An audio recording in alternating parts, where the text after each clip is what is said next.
When someone crosses your boundaries, it's rarely loud or obvious at first. It's subtle, a comment that feels off, a request that makes you uncomfortable, a favor that keeps getting bigger every time you say yes.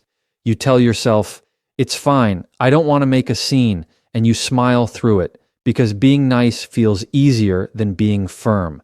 You think that if you stay patient, if you keep showing grace, the other person will realize they're overstepping. But here's the truth, they won't. People who push boundaries depend on your politeness. They rely on that little pause you take before saying no. They count on your hesitation, your discomfort, your habit of putting others before yourself.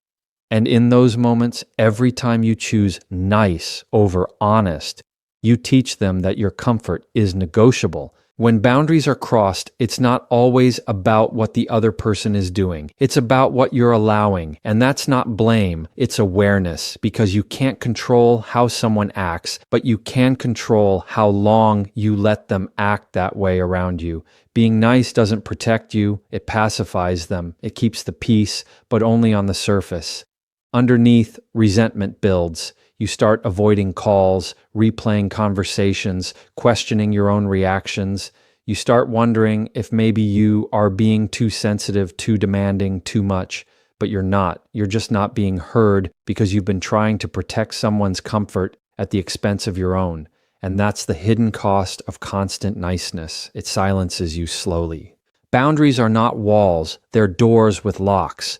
They let people in, but only when it's safe. And when someone keeps testing the lock, that's not curiosity. It's disrespect. You don't have to yell. You don't have to explain your reasoning 10 different ways. You can be kind and still say, "No, that's not okay."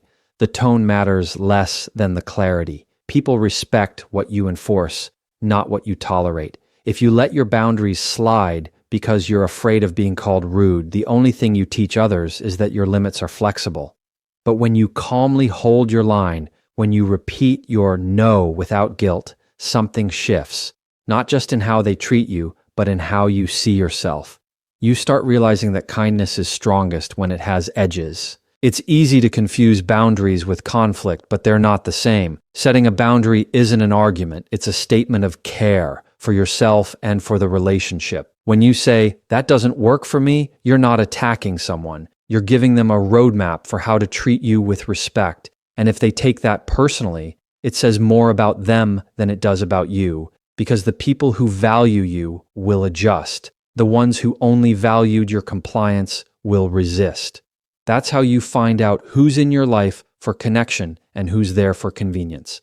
Niceness might attract people, but boundaries reveal who's real. So when boundaries are being crossed, remember this: you don't have to be mean to be clear.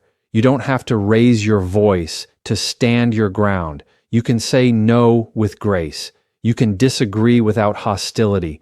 The goal isn't to be liked, it's to be respected. And respect doesn't come from endless agreement or constant accommodation.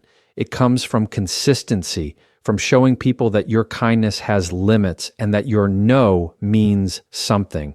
Because the moment you stop letting guilt run your choices, you start living in alignment with your values. And that's the kind of quiet strength that no one can take advantage of. Not because you stopped being nice, but because you finally decided that your peace is worth protecting. Silence can feel safe. It can feel like the easiest option in a moment when tension fills the air and you don't want to make things worse. You tell yourself it's not worth the argument, and you let it slide. You stay quiet, hoping your silence speaks for itself, that people will just know you disagree, that they'll sense you're uncomfortable, but most of the time, they don't. They take your silence as agreement, your hesitation as consent, your polite smile as approval. And before you know it, you're standing in a situation that doesn't represent you at all, wondering how you got there. The truth is, silence doesn't protect you from conflict. It just delays it. And when that conflict finally shows up, it's louder, heavier, and harder to untangle because it's been building in the shadows of your quiet. You might stay silent because you don't want to be seen as difficult. You don't want to make things awkward, especially in a room where everyone seems fine with what's happening. You weigh every word in your head. trying to find the nice way to say how you feel. But the moment keeps passing, and the longer you wait, the harder it gets to speak up. It's not because you're weak, it's because you were raised to believe that being polite is more important than being honest. But here's what happens when you do that. You start to shrink. You start to disappear from your own decisions. You nod when you want to object. You smile when you want to pause. And each time, a little piece of your voice goes quiet. The problem is, silence doesn't just keep the peace, it keeps you invisible. There's this belief that speaking up ruins relationships, but silence does that too, just slower. When you don't say what you mean, people start making assumptions about what you think. They start building expectations on words you never said, on boundaries you never drew. Then when you finally do speak, it feels like an explosion, like it came out of nowhere. But it didn't. It came from every swallowed word, every forced smile, every moment you bit your tongue to stay nice. Speaking up isn't about confrontation. It's about clarity. It's not about being loud. It's about being honest enough to stop pretending. Because pretending may keep others comfortable, but it leaves you exhausted. And that exhaustion doesn't go away.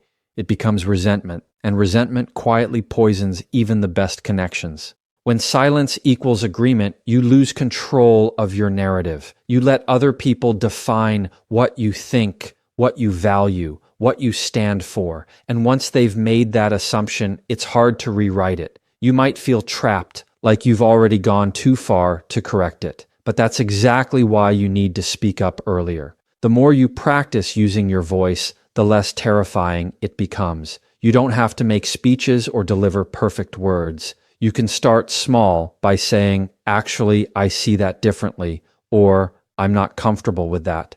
Those are simple sentences, but they're powerful. They pull you back into the conversation as a participant, not a bystander. Because silence might avoid short-term discomfort, but it guarantees long-term misunderstanding. And sometimes silence comes from fear of rejection, fear of losing approval, fear of standing alone. But here's what most people don't realize. The respect you're afraid of losing is already slipping when you stop standing up for yourself. The people who truly value you won't walk away because you voiced an opinion. They'll listen even if they disagree. And the ones who can't handle your honesty, they were only comfortable with your compliance. Speaking up doesn't make you unkind, it makes you accountable to yourself.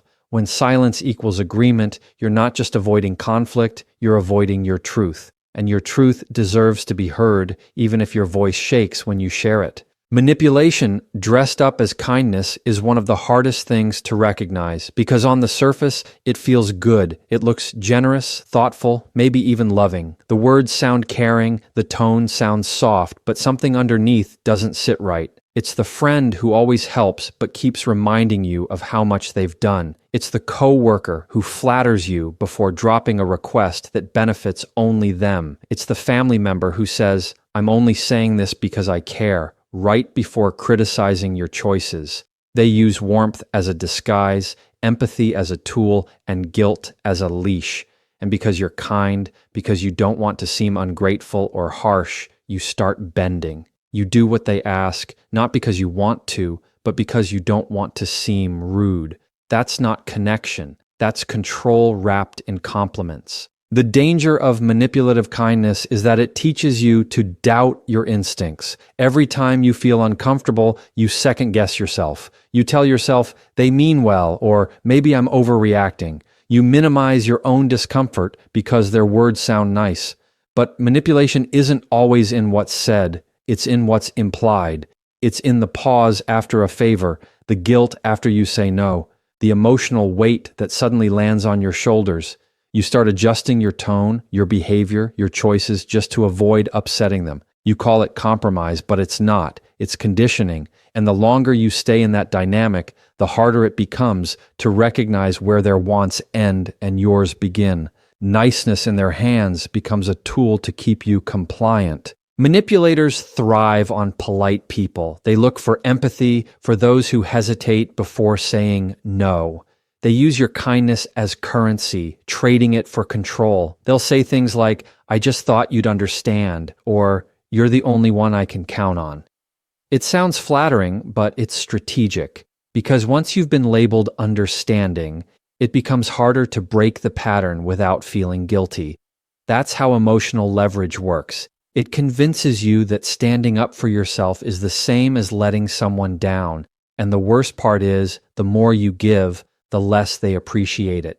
Your compliance becomes expected, your boundaries become optional, and your self-respect slowly fades behind the mask of keeping peace. It's a quiet erosion, and it happens one, "sure, I don't mind" at a time. When manipulation hides behind kindness, confrontation feels almost impossible.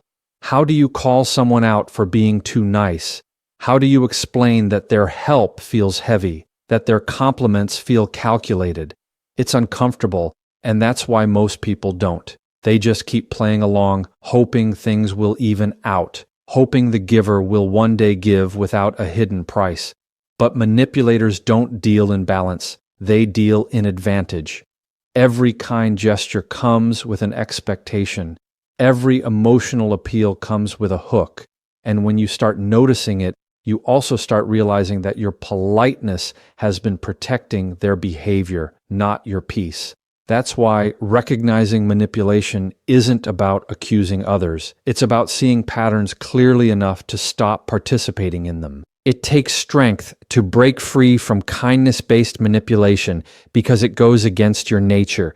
You want to believe the best in people. You want to assume good intentions. But intentions don't erase impact. If someone's kindness leaves you drained, anxious, or obligated, that's not kindness. It's control wearing a smile. You can still be compassionate and refuse to be controlled. You can appreciate someone's good qualities without excusing their tactics.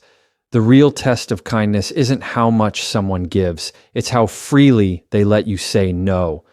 When you start setting boundaries with manipulative kindness, you'll feel the resistance immediately.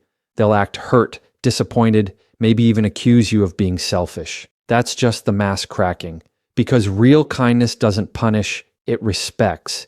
And if it's used to make you smaller, it was never kindness to begin with. Respect is the foundation of every healthy interaction, and without it, no amount of niceness can hold things together. You can be polite, patient, and accommodating, but if the other person doesn't see your value, your kindness becomes background noise. Disrespect doesn't always come with yelling or insults. It often comes quietly through dismissive comments, interruptions, or indifference. It's the way someone rolls their eyes when you speak, talks over you in a meeting, or laughs off your feelings like they're overreactions. And yet, you still try to smooth things over. You smile, you let it go.